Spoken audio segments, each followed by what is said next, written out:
You're listening to the Comic Crusaders podcast. I am your host, Al Mega, CEO of Comic Crusaders and Undercover Capes. In this show, I'm sitting down with creators from all walks of life to talk about inspiration, process, the lessons they've learned, and a whole lot more.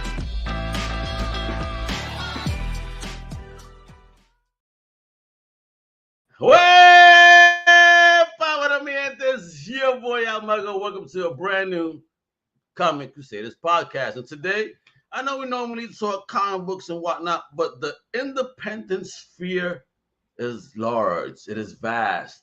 There's so many things we could talk about in indie. And today, I am happy to have an independent game designer, a man that is a boss, a man that is causing a ruckus in the industry. I mean, it says it in his name. He got some fire games via drinkingquest.com. We're going to talk all about it and have a box opening today with the man, the myth, the legend, the designer himself, the big boss, Mr. Jason Anarchy, baby. Woo! Wow. Great intro. Thank you so much. Pleasure to be here.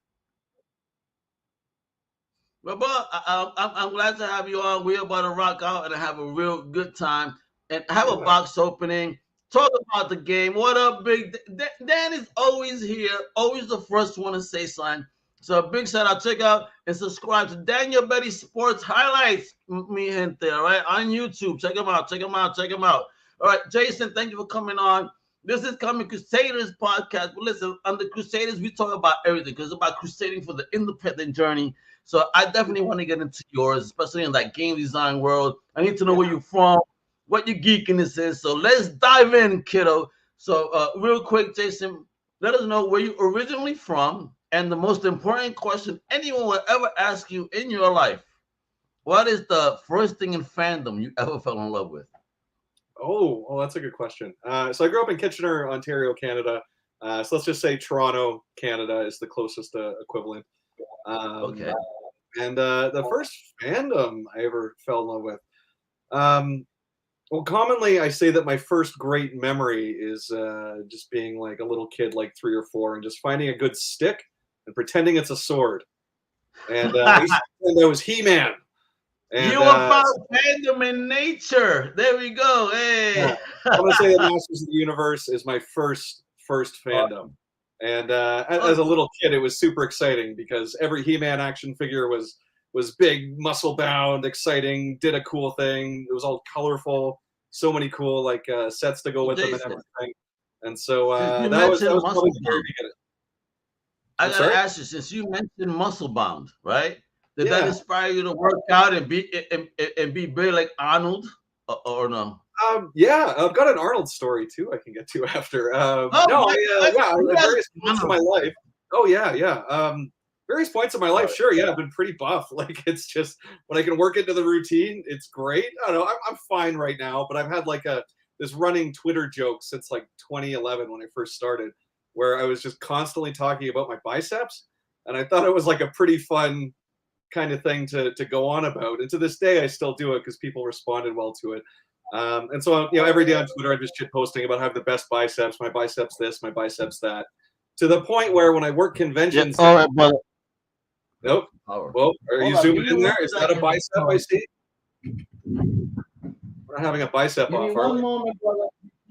I'm not using my normal setup, like I mentioned earlier. So because of that, things are going a little bit nuts right now. And I'm getting alerts everywhere because this is an old laptop, folks. This is why. Oh no. I think I flexed my biceps too hard and it broke the stream. Or maybe we both flexed and it was like a crossing the streams situation. Too much bicep flex. I don't know if this is live or if I'm sitting here talking to myself. Personally, I love technical issues with streams. It's some of my favorite things. Happens to everyone. Just gotta go with it.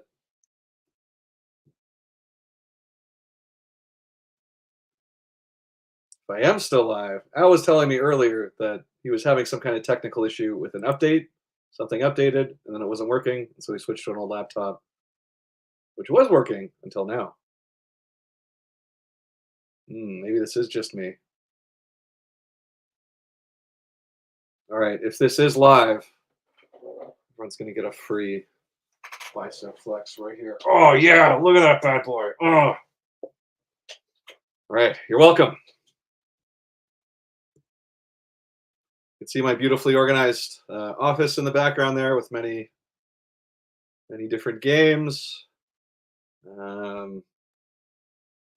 some fantasy artwork on the walls. A Conan the Barbarian there. Some Lord of the Rings. Newspaper article about a game that I made called Newfoundland Jam. Very, very wholesome game. But stories my mom told me growing up about making jam back home in Newfoundland. But then also, because I'm kind of known for edgy games, I put a bunch of like funny swear words that she would say that are kind of Newfoundland regional based. So if you need a good insult for someone, just call them a juice arse or something. That's a very Newfoundland thing. First time somebody called me that, they're like, "Ah, you friggin' juice arse," and it's like I thought that was the funniest thing I've ever heard.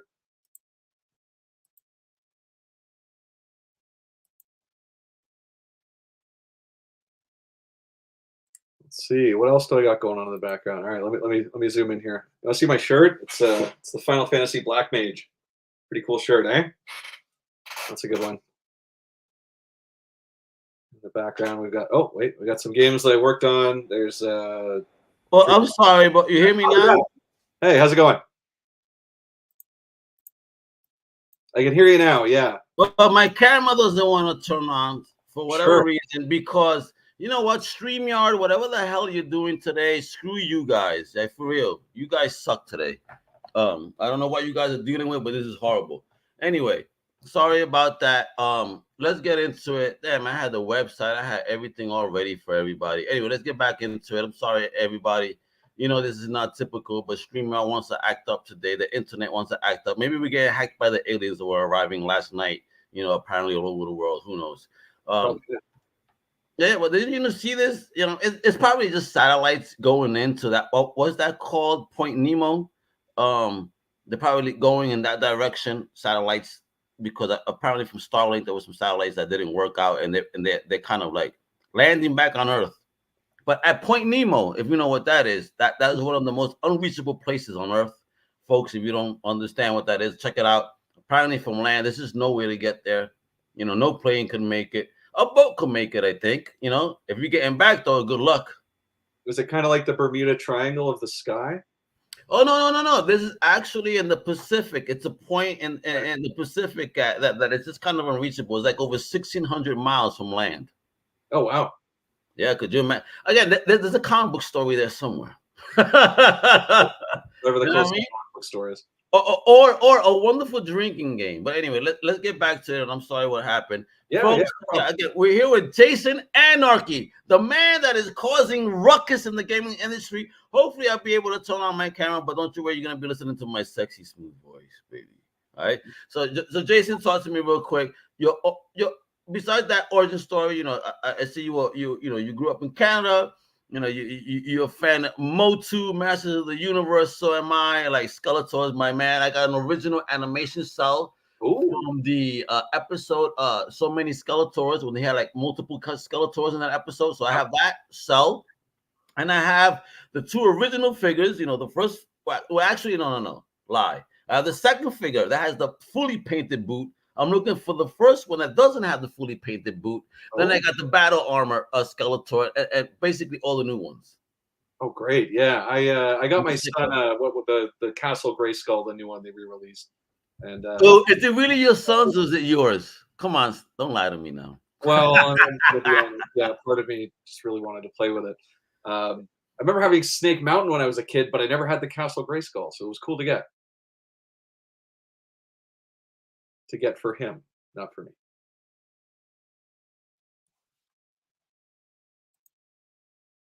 I think I lost you again, Al. Apparently, if I just move this goddamn old computer, I lose you. Let me not move it. Okay, you're back now. Try to turn on my camera. But anyway, so with that, talk to me about then that fandom. So you were a fan of Mochi growing up in Canada. Yeah. I mean, how popular was pop culture? I mean, were you like a lone wolf growing up? Did you have kids that liked your fandom too? How did you grow up over there within the geekdom? Question.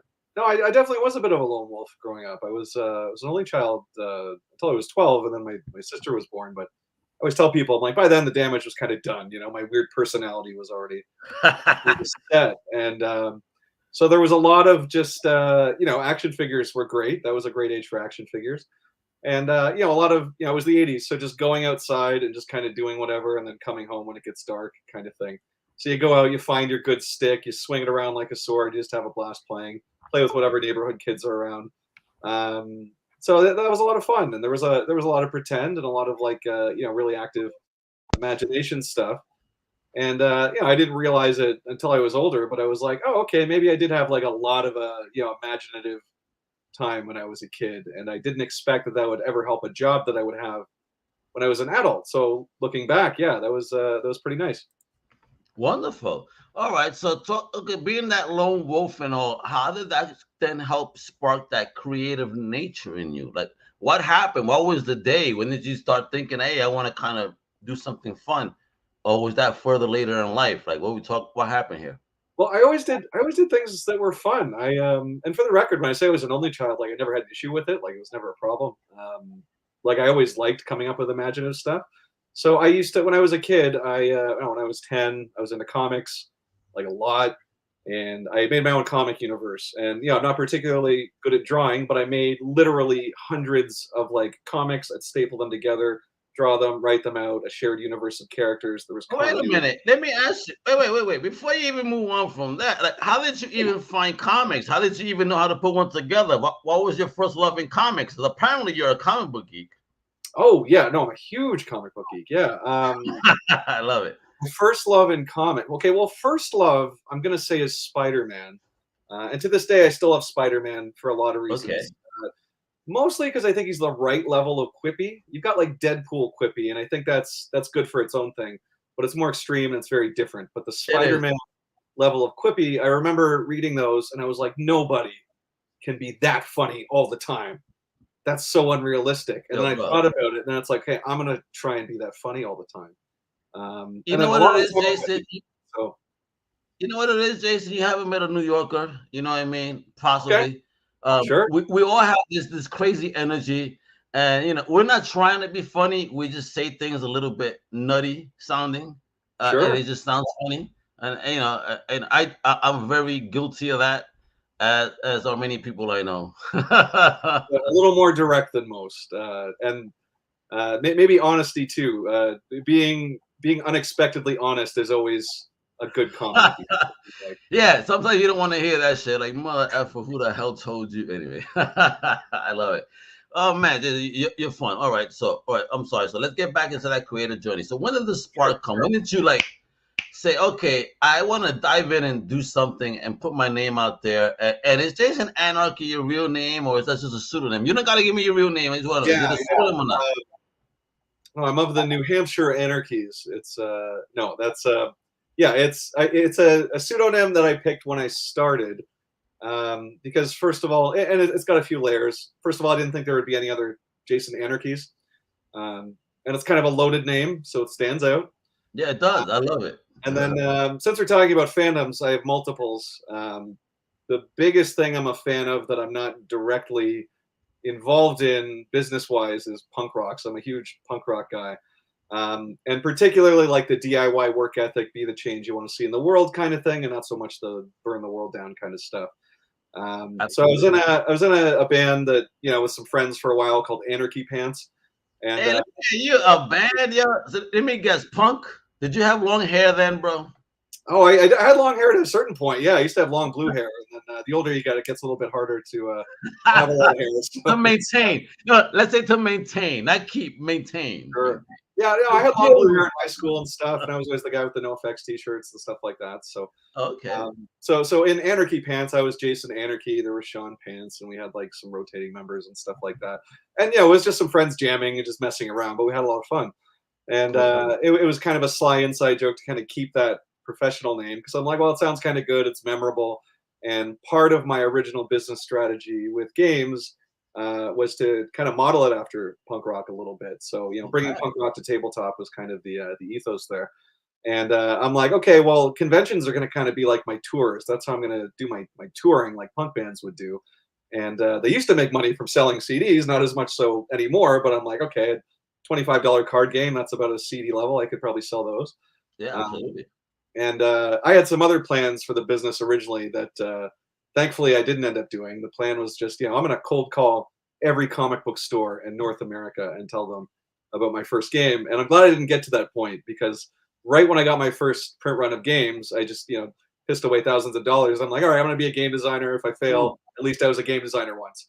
But I saved up, I printed this run, I made this game. And but I just ran an ad on the first day. And then like people were ordering it like immediately and like in different countries and stuff. And I was like, oh my God, what is this? I have to send a game to Austria? This is so cool. Wait, let me ask you something though. Look at what you just said to me, Austria, international. You are a first-time game designer. You know what I mean? You have a product now. Did you even calculate shipping right? Because I know that's a big mistake of most entrepreneurs. Like when you international, you F that up so bad. Yeah, that's true. I always undercharged for shipping for years, and in Canada I would do free shipping, and eventually shipping just got so expensive I couldn't do that anymore. My shipping is still, I'd say, a few dollars better than most on any given thing that I ship out, but I've never had a situation where I completely misunderestimated shipping cost on 10,000 orders and had to eat that or anything like that. I've had to eat other costs for other mistakes, but or miscalculations, we'll say, not necessarily mistakes. You know how to package a box, but that's who the hell is that on that? Is that supposed to be you with hair, bro? Oh wait, hold on. Let me get the screen up here. That's Chuglocks. He's the drinking barbarian mascot of Drinking Quest. So again, that was kind of a happy accident too. Right when I started, I had a web developer friend put together my site, and he's like, "Oh, here's some avatar headshots for you." I'm like, "Okay, that looks kind of cool. That's like a funny face." And so for years, and still is my avatar. It's like any jokes that I make on Twitter or wherever else, it's like with that face, and it's like a kind of serious, kind of joking face. But I feel like I, as a human, I channel a lot of barbarian, fun barbarian energy, maybe going all the way back to He-Man. I like this. The Canadian barbarian Jason Anarchy. Hey, you sound like a wrestler right now, bro. For real. I'll be the Canadian barbarian. I'll take that for sure. now, on the topic of barbarians, I have a comic-related announcement about an announcement. Oh my God! Wait a minute. Are you dropping a scoop here right now? Sort of. The half scoop. I can't make an official announcement yet. Half scoop. But I am announcing that I have my first professional comic writing gig with a major publisher to be announced soon. So I haven't said that anywhere else. So that was Jason, I can't. You're about to bring the anarchy to the fucking comic book game. I cannot wait to hear. Listen, you got to come back when you could talk about it. So right now we're gonna talk about the game that he sent, but but before we do all that, of course, we gotta keep listening to the story. Jason sounds awesome, so so this is Drinking Quest and all these games you're making, fun games and all. What inspired the gaming? What were you bored one day? What happened? What was going on? Yeah. That's a very good question. So back to when I was a kid, only child, really creative. I made a comic universe, hundreds of comics. I'd like sell them to the adults around me. They'd buy them for $1 or $2. But before that, I would just always make board games on like a thing I was excited about. So I remember being like 8 years old and making like a Legend of Zelda board game. And what? I made board games for all 6 of the Star Trek movies that were out at the time. And so it just for fun. It's wait. How did you even know how to make a board game? Or what were you doing? Like what era was this when you were doing this? How did you figure this out? I was just in school you have your little creative projects and stuff, and it was basically the same as that. So I just get a big thing of Bristol board, and that could be a board for whatever board game you're making. Okay. You cut it in half, use half for the board, use half for other components, things like that. Get some markers and draw a creative board and stuff like that. And you know, they didn't need to be good. They were just me, a kid having fun, right? And it was like, okay, it was what I thought was good in the moment. And again, it's like, I always thought, yeah, sure, it'd be nice to have like a job like that, but I never expected to be professional anything. All right, so talk to me about that. When did you first take those professional creative steps? You know, what inspired you to take them, and you know, what were the challenges you faced trying to step into the industry? Okay, I think I'm immune from a lot of the traditional challenges because I made a choice early on to self-publish. A lot of people don't like self-publishing because you have to literally start a publishing company to put out your own stuff. And a lot of creative people don't like promoting their own work, which I get. You know, you feel like a shill or whatever else. But my philosophy has always been like, I just spent a year working on this thing. It's awesome. I'm fine with telling people that it's awesome because I believe it is. And with humor too, it's like I can show somebody a thing like that box you're about to open. There's over 100 jokes in there at least that, you know, I'm confident would make people laugh. And when I work conventions and things like that, my philosophy has always just been, you know, show people the cards. It's like every board game company in existence will get people to sit down and play the game. But because I started with Drinking Quest, a half drinking game, you know, there was no gameplay really allowed in most conventions. So wait, you're telling me you were a kid into games. Wait. You're telling me you're a kid into games and then you did a drinking game. Please tell me this is an adult. Oh yeah, I made that as an adult. Absolutely. Yeah, no, so making games as a kid, just, you know, I was comfortable with just making games and like figuring out mechanics and stuff. And, you know, I'm not some genius about it or anything, but I just have a lot of exposure to it. And it's, you know, something I always enjoyed. So when I was 11, I would say that's the next big fandom milestone that directly relates to gaming. This kid named Marty got me a copy of Milton Bradley's Hero Quest for my birthday. Oh, cool. That honestly changed my life because, you know, it came with 14 quests in the main quest book, but then the last page was like a grid. It was like a blank quest. You could make your own. So I'm back at it, being my creative only child personality, and I made hundreds of quests, and I'd be getting the neighborhood kids over. We'd be playing all these custom hero quests, and so you became a dungeon master of sorts of the hood, huh? That's exactly it. And I had a D&D 2e player's guide, and I always wanted to play D&D, but it was like, yeah, everyone was just too young for it. No one had attention span, so I would just make all these kind of, you know, dumbed down versions that, you know, kids could play. And, you know, me being the kid, and I didn't quite understand THAC0 and stuff like that. I don't think anyone ever did. But so I would make all these more accessible kind of versions of the game. And then that just continued for years. Every once in a while, I'd get groups together and I'd make some kind of new system, and then we just play that. It was always funny, so people kind of liked playing it. And I did that for years and years. And eventually in my 20s, I was at a wedding, and I was with I was drunk at the end of the night drinking scotch with a friend of mine, and he just randomly says to me, he's like, "You're always making these RPGs and, you know, drinking with your friends. You should actually make an RPG that has drinking in it." Oof. And I was like, wait, you know what? Honor your friend right now. Honor that friend. What was that person's name? Yeah, still one of my best friends. Yeah, big ups to you, Nick. Woo. Nick, a shout out, thank you, because next weekend I'm about to get blasted, and that's probably going to be your fault. Okay, Nick, I want you to know that. Anyway, I'll let him know you said that. Yeah, I didn't think anything of it at first, but I was like commuting into work the next day, and I was working in the newspaper industry, and I had a fine office job, but I wasn't particularly passionate about it.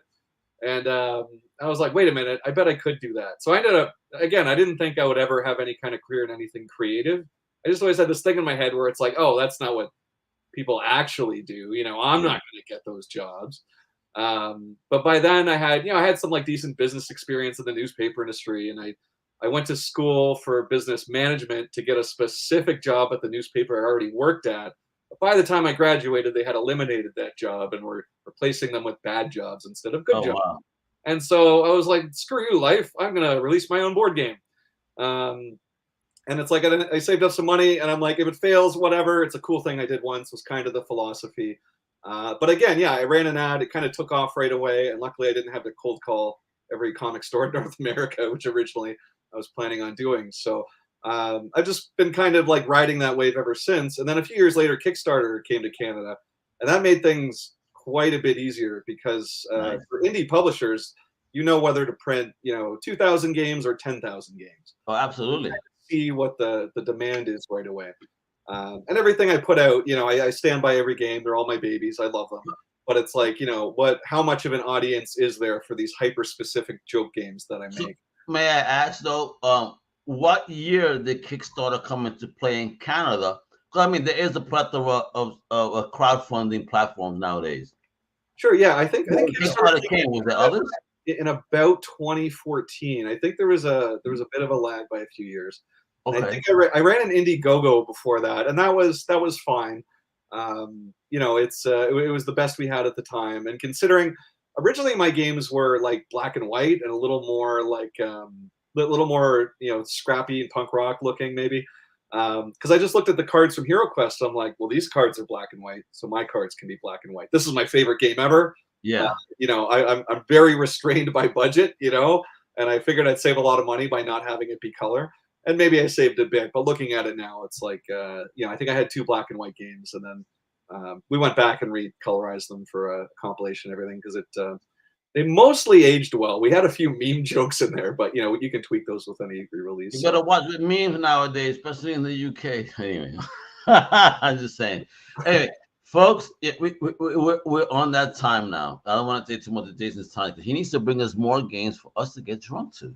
So, folks, it is box opening time, baby. So let me get myself on a little bit bigger screen over here. There we go. Let me take that verbiage. I'm going to repeat it real quick. Let me open up my Puerto Rican knife, black and gold. I mean, of course, Comic Crusaders, Puerto Rican. I live the stereotype, mi gente. It's real. It exists. That's a cool reveal, though. That was good. Yeah, you know what I mean? Thank you. I appreciate that. So let's open up that box from the bottom over here. And just as a preamble for everybody, this is the newest Drinking Quest edition, and the hook with any Drinking Quest game is that it's half simple RPG, like a really simple Dungeons and Dragons, but also half drinking game. So every dies in the game, you have to chug the remainder of your drink in real life to continue. Yo, my man hooked up this box. Holy smokes. First off, let me show the treats. Obviously, he wants you to be able to open up them drinks, baby. So there we go. Here's chug box. This is nice, and it's metal too. You hear that? Nice metal keychain, right? Badass. It'll go well with the switchblade, I think. And then we got it does. What? Come on. It's a good accent piece, maybe. Then we got some dope stickers right here. Sexy Cthulhu, and there's a reverse mermaid, and there's the Winnie the Cthulhu is another one of those stickers. I'm gonna open it up, kiddo. I want everybody to know, when they order, they're gonna be getting some. I got 4 stickers here. Look at this. Oh yeah. Oh, the rum raccoon too. There's a raccoon drinking a big bottle of rum. Look at that, right? And then we got card sleeves, man. And look at that dope art. Yo, who did this artwork, son? Oh, that's Galen Isaac Galloway, who is he's kind of my number 2 at Jason Anarchy Games, but he's also an artist, and he does some great stuff. And this is the first game we worked together where he was the primary artist, and he just absolutely killed it. Look at that. She is girthy because, man, I'm about to show you the box, but hold on. And he did one more thing here. Because what's a dope game without a gaming mat, baby? Wait, look at this, yo, with fire artwork, placement and all. I mean, this guy knows what he's doing, yo. Let me tell you. And now, dun dun dun dun, the beautiful packaging itself. I'll show off some of the cards, but look at this. Woo! Drinking Quest, Belch of the Wild, mi gente. The Belch of the Wild, baby. Really high stuff. Look at that. And if you look at the cover too, we got like an emphasis on the characters' bums because I thought it was funny. We actually put spot gloss on the bums, so if you kind of change the angle slightly, you can see the bum accents. Maybe there's just a very specific. Okay, I can see it a bit. Yeah. Yeah. But in person, it definitely stands out. Hey, but listen, I'm an ass man. Lady ass, but I'm an ass man. I get it. I don't know. That one is pretty good. I don't know. So over here on the side is 2 to 4 players. The game is 45 to about 60 minutes. And of course, this is a drinking game, mi gente. So disclaimer, please, 21 and over, be legal to drink and have some fun. with this dope game. Look at this box; it's beautiful. When Please you open her, responsibly. when you open her, the first thing you get is a guide, baby. Yeah, we've got the little rule book there. Right, and what's this for right here? This pad? Does everybody get a piece? Yeah, so it comes with a pad of character sheets, so it's like really quick character generation. You choose one of the pre-made heroes, and you choose an annoying sidekick, and it makes a completely unique character every time you play. And the idea is people are probably drinking already, so you want something that's really quick and easy to get going. So everyone that plays gets one sheet, right? Yep, exactly.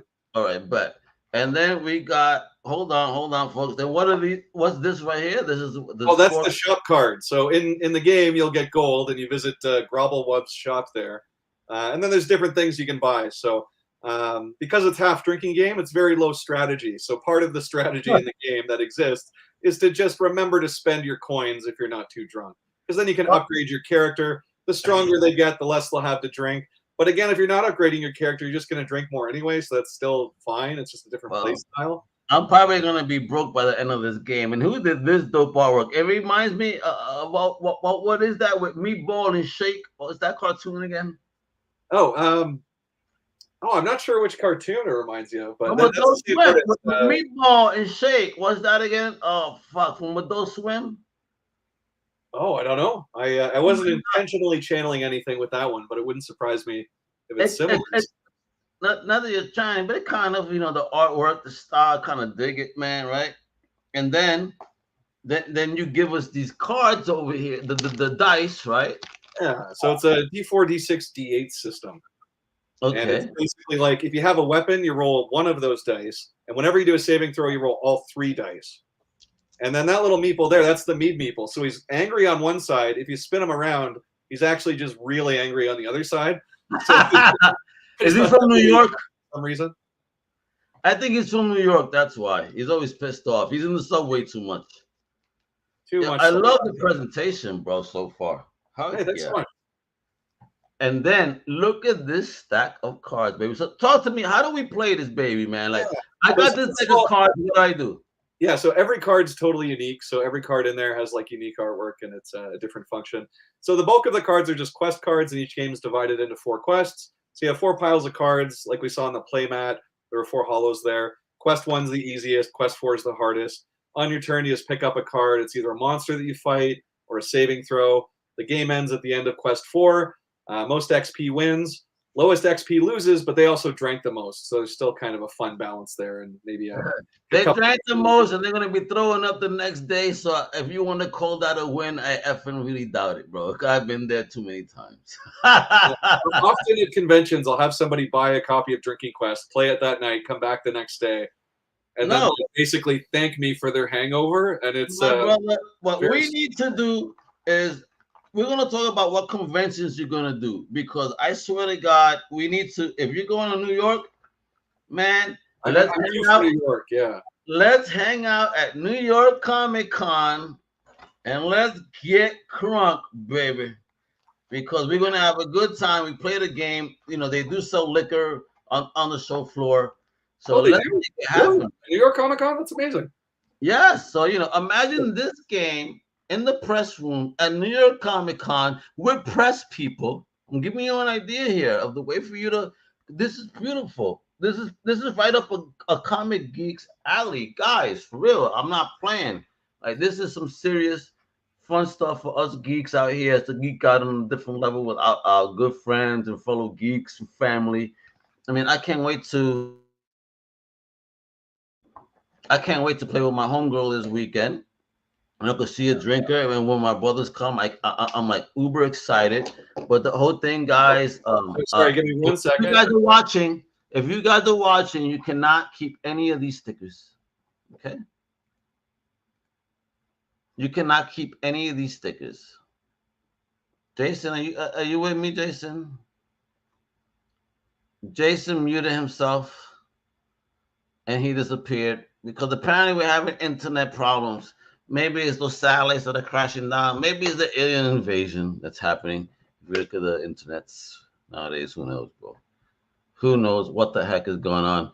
But Jason will be back. Let me tell you, this is the dope set, man. Free. I really, card sleeves protect your cards. That way, people don't put them beer stains on them cards or liquor stains. You know what I mean? Dope set. The die right here, I like very much. You know what I mean? Very cool. And trying to figure out where's that chicken thing. I don't see the chicken. Where's the chicken die at? Wasn't there a chicken die? The chicken die? Yeah, that's with I have a different deck called the Ridiculous Loot deck, and that's for like D&D or any RPG, and it's just a tool to use. Yeah, it's right here. It's this guy.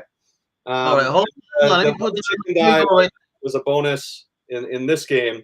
And so it's just a D20, but there's a rubber chicken face instead of the 20, and he's going like this. I love it. Let me add this to the stage, before we go. I mean, Jason Anarchy Games, which is at drinkingquest.com. Mi gente, I've been showing you guys the website or interview is right down there below. It's also in the show notes. So please show the love. Go visit right now so you can see what's popping on that web. So talk to me. When did you build Jason Anarchy Games? Was it at the same time that you did your first game? That was an afterthought? Like, how did the brand come about? So I had I don't know, within a year or two after starting, it wasn't called Jason Anarchy Games at first because I only had games in the Drinking Quest series. So in my head, I was like, oh, the company's Drinking Quest. But eventually, I wanted to just really set myself apart as someone that's like particularly good at different kinds of comedy games. So the Drinking Quest series is great. I'll always keep that going. But I want every game that I make to be funny for a different reason because I think I don't know, I think being funny is my greatest strength as a creator. I think I'm a good game designer, but it's like if the games weren't funny, I'd have to get much better at the game design to balance it all out. So, and then in general, I wanted to make like, as a drinker, just to do a nice 6-page rule book and not a Bible that's 100 pages. Thank you so much. Yeah. And like big headings and stuff, you want to be able to find things right away and easily. So yeah, and then eventually, I don't know. I think maybe I was influenced by Steve Jackson games. I'm like, all right, well, the Steve Jackson guy sounds like a big deal. I'm gonna call it myself Jason Anarchy Games. That's gonna be the company now. And then yeah, so when you play a game by Jason Anarchy, you have a particular kind of funny game. It's gonna be easy to play. It's gonna have a lot of scripted humor, which board games don't often have. Usually, it's like Cards Against Humanity. The player is combining cards. Like a mechanism for the player to be funny. That's fine. That's great. But with my stuff, it's like it doesn't put people on the spot. It's kind of funny already. And I think my stuff gets lumped into party games a lot, but I always think of my stuff as like hangout games. You're hanging out with, a group of 2 to 4 people and, you need something to do that night. It's like, okay, well, we'll bust out a board game. Here's one. This one's funny. We can play this one. I can't wait to play this with some girls and see if you allow me to score. Now, this one makes me laugh. The title, deluxe edition, Neckbeard. What the hell is a Neckbeard, bro? So the story with the Neckbeard is actually pretty great because the Neckbeard games are the first games that I released that I didn't make myself. So these are other people's. This is someone else's game that I published. Okay. And so I was on Reddit one day, unfortunately, and well, I guess fortunately in this case. And there's a subreddit called Just Neckbeard Things. And so, just the worst kind of game player, the worst habits of all of us. There's a little bit of neckbeard in everybody. But somebody had just posted the cards to this card game they made, and every single card was making me bust a gut laughing. And I was like, this is nice. so much funnier than it has any right to be. And so I reached out and I'm like, hey, I exclusively make, funny card games. I've never published anyone else's game before, but I feel like I could put this out. And we actually just came out with a sequel. So that's the original Neckbeard there. And we just came out with the new Neckbeard Quest for Love. I think if you scroll up, it should be further up. I saw Quest for Love. This one, lettering. Yeah, so that one is much improved. It's a lot of cringy humor and a lot of crunchy gameplay. That gameplay is so good. And it's just like a little box. It's really easy to bring somewhere, and it just everybody reacts to it in some way. It's definitely a game that people have opinions about. So. My man Jay, I gotta ask you, man. I'm already digging it. I'm really excited to play now that the box is open. I really can't wait. But what is it that inspires you to want to do games that bring about humor? What is it about that keeps you motivated, and kind of create games on that level? I think so part of the self-publishing thing is you're kind of resigning yourself to being a bit of a workaholic with the whole thing. So it's like you've got to be kind of on it 24 hours a day. And the thing that makes me want to do that and continue doing that is because just making people laugh is like the best thing ever. And I talked about my childhood a bit earlier. It's like swinging a stick around and pretending you're He-Man was a great feeling. But another great childhood feeling I'll always remember is just being a kid and making adults laugh in some form. And it's like, and then I would make kids at school laugh, and then I would make teachers laugh and stuff like that. So throughout my life, again, I never expected to do anything with comedy, but it was always a natural kind of thing. So Money. When I found out I was able to do that professionally, I was like, oh my God, yeah, I want to keep doing this. This is like my favorite thing ever. So, and don't get me wrong, I tried a lot of different, things before I got to games and found something that worked. So if anyone is looking to break into whichever industry, comics, gaming, whatever, I would give +1 to perseverance here because there's no right path for anything. If you don't succeed at something, try again at a different thing or in a different way. Because I definitely had my share of failures before I found something that really clicked and worked for me. Yeah, Jason, I mean, honey, I'll tell you, I'll share this with you. I don't know if I shared this before, but back when I was in high school, the way that I used to write, I had like my vice principals and deans telling me, "Oh, you should become a journalist because you don't go around in circles when you write. You just get to the point." And we kind of like that. You don't see that too often. So who would know that years later I build a brand that's around comic journalism or at least pop culture. But at least in this year, honestly speaking, just always speaking to people like yourself. I mean, I'm 473 podcasts in with yours right now. Yeah, that's an impressive number. I saw that I was 473 and I was like, whoa, that's great. Yeah, so thank you. Just speaking to people like yourselves in this journey has definitely inspired me. I have a story I'm going to be sharing with you soon. And I think it's going to be different than what anyone expects. It's going to be fire and bringing something new. But I just want to say that it's thanks to people like yourself, though, that are just bold and brave enough to share in what you do, right, that have inspired me. So I just want to thank you. I'm giving you your flowers, kiddo. Like, thank people like you. Like, I have now the courage, I feel, to share what I feel might be a good story. You feel me? Hey, thank you. Yeah, and I definitely had my inspirations too. Like, there's there were a lot of great comedy writers and game designers and comic book writers and awesome people that inspired me as well. So it's anything that helps the cycle of inspiration continue, I'm happy to contribute to. Absolutely. Now the game is out now, right? Drinking Quest. We could get it on the website. Absolutely, yeah. drinkingquest.com. On this, absolutely, it's right there. drinkingquest.com. Now, are you touring? Are you doing anything? Because before we go, these are the two final questions. Are you doing any tours? It's convention season. I know gaming has its packs and whatnot. I don't know if you do packs, if have done it, but if you do, if you come to the East Coast, Seattle let me know. Tomorrow. So yeah, I'm about to go to weekend. Yeah, and I just got back from Fan Expo Toronto, so I'm only home for a couple of days. Flying right to Seattle for PAX West. I always do PAX Unplugged. I'm going to Honolulu for Hawaii Comic Con later this year. The exact. All right, are you going for the con or for the vacay? Come on now. We're not both. Yeah. And then I always do PAX East every year in Boston. That was the first. You do? Every year, yeah. So you'll find me there if you're in Boston for sure. I'm in Webster, Massachusetts, and what that means, my brother Jason, I'm gonna go over there next year. If you send me some swag, I'll model for you. Don't you worry about it. I'll be giving the whip out and bring people to your booth. I'll be your #1 salesman for the day. Just give me a drink. That's all. I'm good. Well, I'll give you the energy. We can definitely go for at least one drink. PAX East. And I do want to say though, like, I've gotten some other card games before. None of them have included card sleeves. What made you want to include this in this pack? Well, kind of a funny story, actually. People have been asking me for card sleeves for years, and I'm going to be honest, I was always kind of anti-sleeve for some reason. I don't know why. Anti-sleeve? I don't know. I'm just like... I don't know, I'm already a nerd in a nerdy industry, but then I'm also kind of like, you nerds. And so you're going to protect those cards even nerdier than me. And then when I started, I was like, nobody cares about the cards that much. Nobody wants to put a sleeve around them. But like now I get it. And it was a me problem, not a them problem. They were correct to ask for them, especially with a drinking game where, players are going to be getting sloppy and maybe spilling beer all over the place. And I was always like, hey, if you spill some beer on your Drinking Quest cards, that just adds character. That's a good thing. And if you spill beer on the Drinking Quest card, now you're taking a double shot, as a matter of fact. That's a good way to do it. Yeah.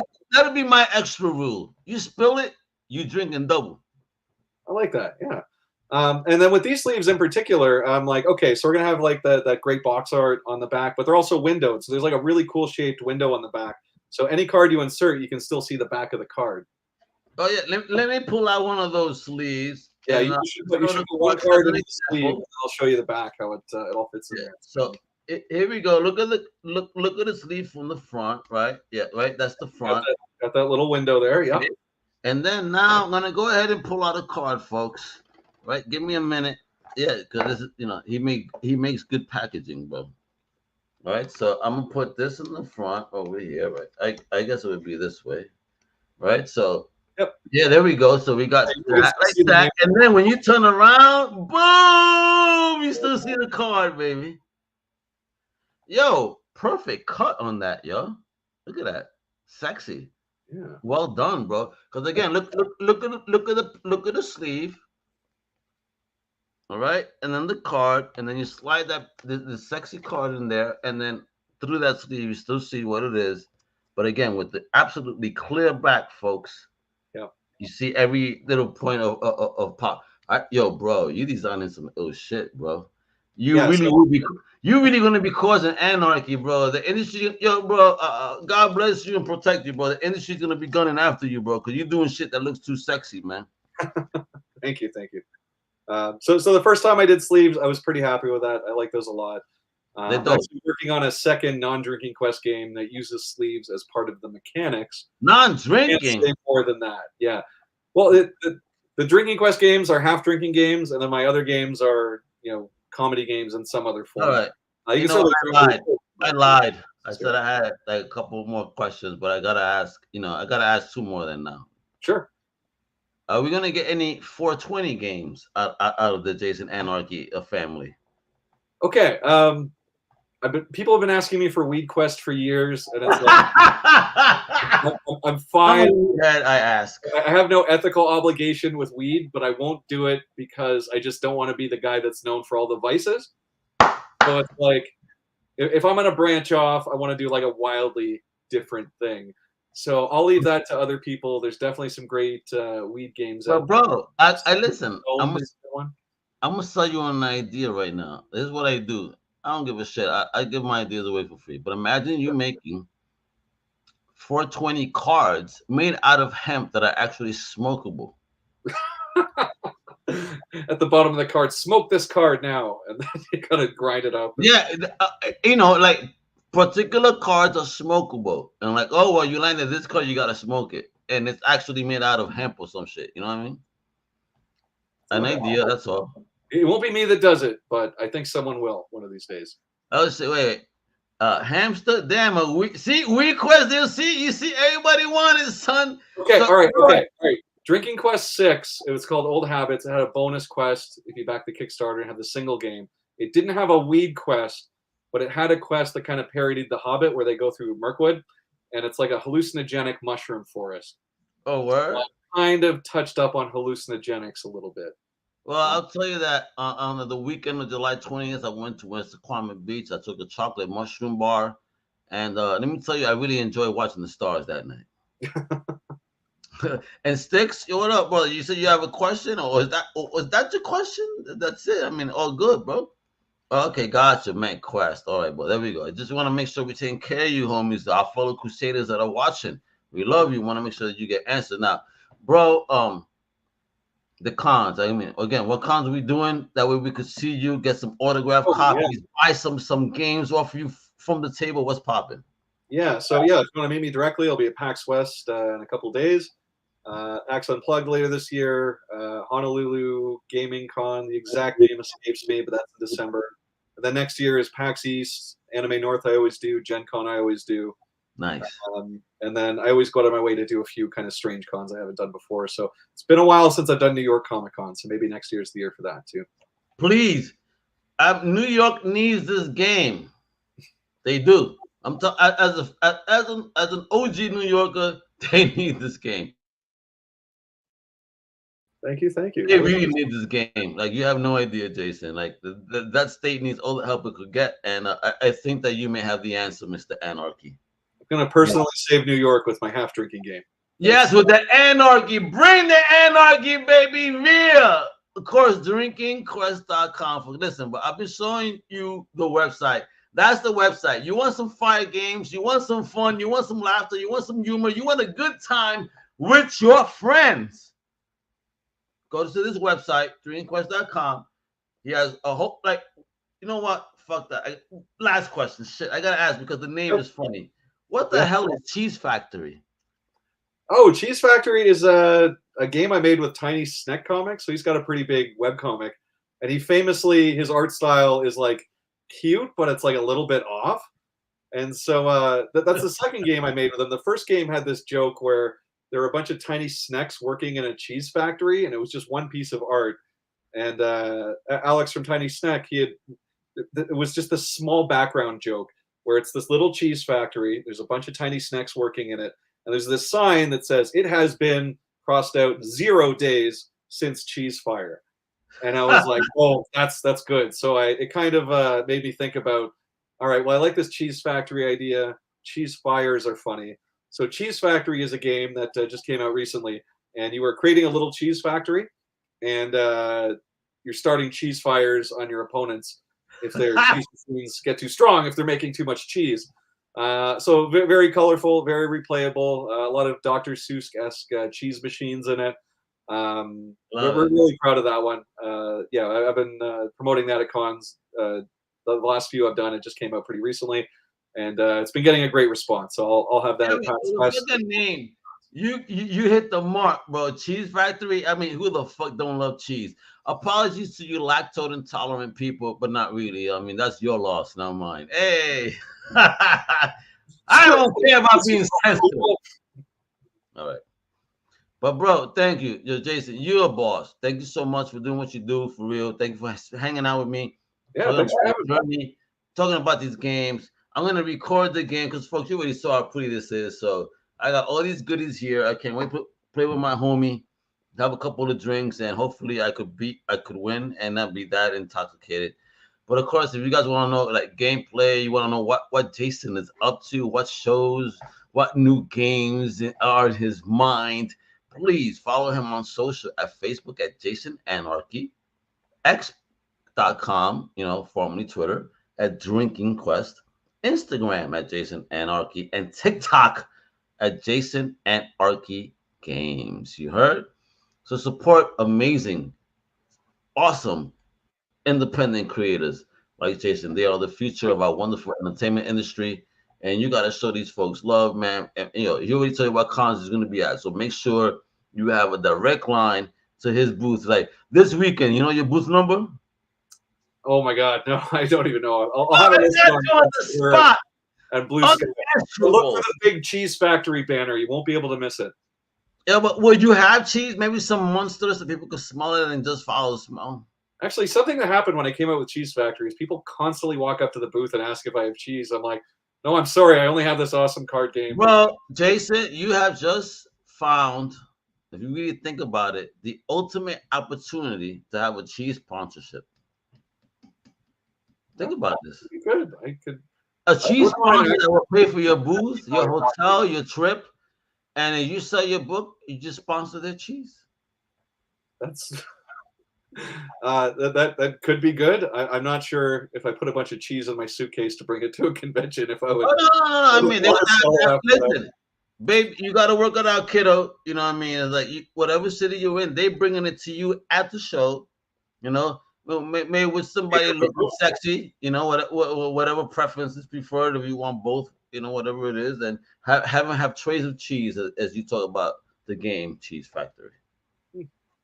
I actually in my D&D group, one of the members is a dairy farmer, and I was about to come out with Cheese Factory, and he's like, "Get the fuck out of here, Cheese Factory! I am literally creating a cheese factory on my farm right now." Well, there you go. Like, okay, you great. guys are the future of cheese in gaming and in edible, cheese content. Let's go, bro. I want to see this.